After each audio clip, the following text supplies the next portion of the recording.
बहुत समय पहले की बात है। एक छोटे से गांव में रामू नाम का एक ग्वाला रहता था। वह गरीब था, लेकिन अपनी चतुराई और ईमानदारी के लिए मशहूर था। उसके पास कुछ ही गाय भैंसें थीं, लेकिन अपनी मेहनत से वह अपने परिवार का भरण पोषण कर लेता था। दूसरी ओर गांव का जमींदार ठाकुर भोलानाथ बेहद लालची और स्वार्थी था।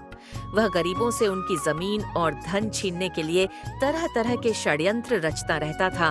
गांव का चौपाल, जहां कुछ लोग बैठे बातचीत कर रहे हैं, पंडित जी ने कहा, अरे भाई, सुना है ठाकुर साहब ने फिर किसी की जमीन हथियाने की योजना बना ली है।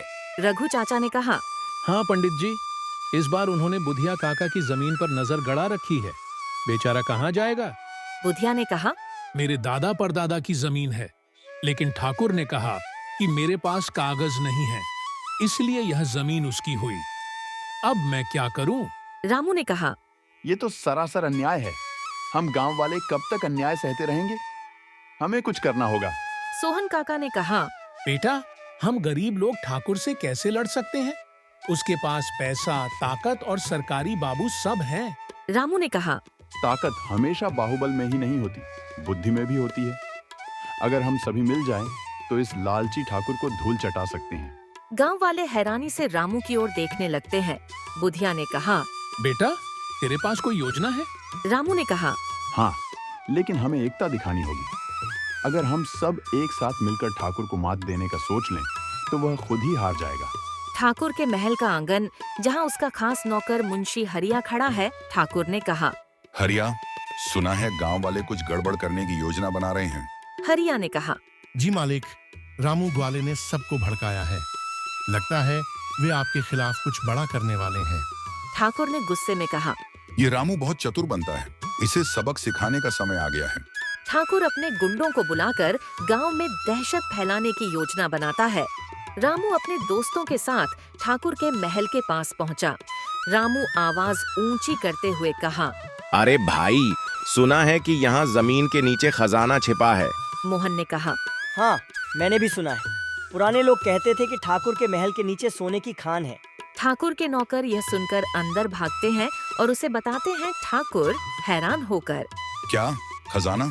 ठाकुर तुरंत बाहर आता है। ठाकुर ने कहा, ये तुम लोग क्या कह रहे हो? रामू ने कहा, ठाकुर साहब, हमने सुना है कि आपके महल के नीचे बहुत बड़ा खजाना छिपा है।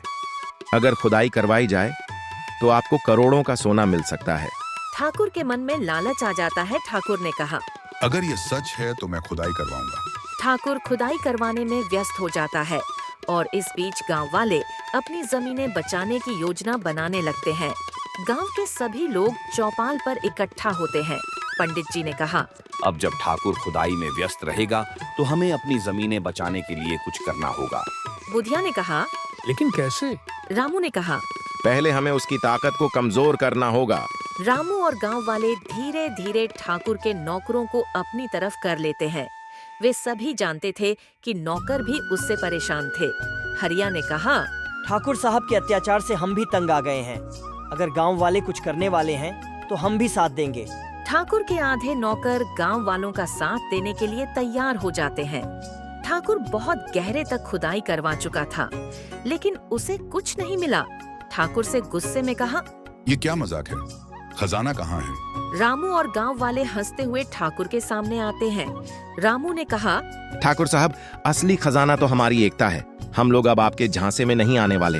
गांव वाले एक साथ, हाँ, अब बहुत हुआ, हमें हमारा हक चाहिए। ठाकुर घबरा जाता है। ठाकुर शर्मिंदा होकर कहता है, मुझे मेरी गलती का एहसास हो गया। अब मैं गरीबों का शोषण नहीं करूंगा। गांव वाले खुशी से नाचने लगते हैं।